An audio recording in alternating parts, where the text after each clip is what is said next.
Multiplying decimals. The first thing you need to do in each of these questions is look at the numerical part of each number. What I really mean by that is looking at the part that involves a number that isn't part of the decimal bit. So here, that's a number 3, and here, that's a number 2. And you rewrite this question based on those two numbers. So 3 multiplied by 2, which gives you the answer 6. The second step is to compensate for the missing decimal places. Here, previously, there was one number in the decimal place area. And here, there were two numbers in the decimal place slots. So altogether, we have 3 numbers in the decimal places. We now need to compensate that within the number 6. So here's my number 6, and I'm going to place this in the 3rd decimal place.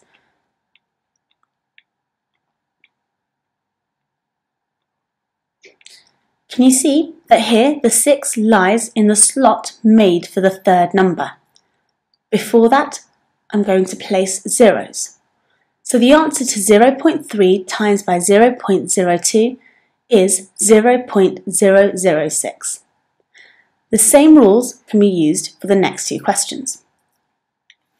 1.6 without the decimal is just 1 and a 6, so 16. 0.5 without the decimal part is just 5.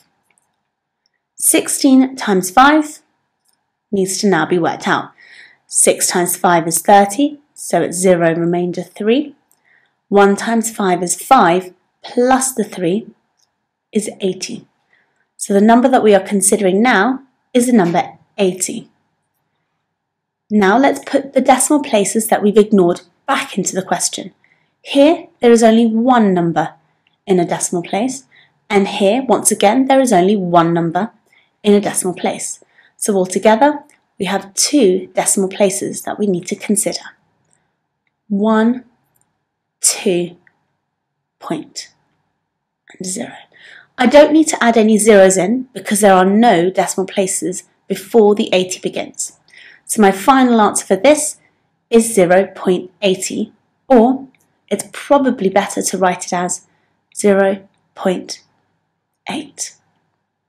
Another way of thinking about this question, just to check that we're correct, is to think of 1.6 times by 0.5 as finding a half of 1.6.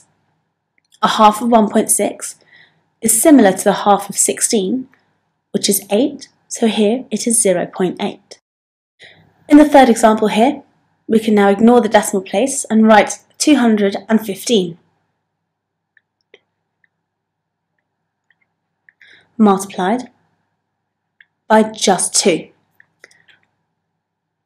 Double 215 is 430, and now we can count the number of decimal places we have. Here there are 2, and here there's 1. So altogether, that is 3 decimal places. 1, 2, 3, which means the point goes just before the 4. We don't need to add any extra zeros in because each of the 3 places are taken up by the 3 numbers in the question. So the answer for this is 0.430, or better, 0.43.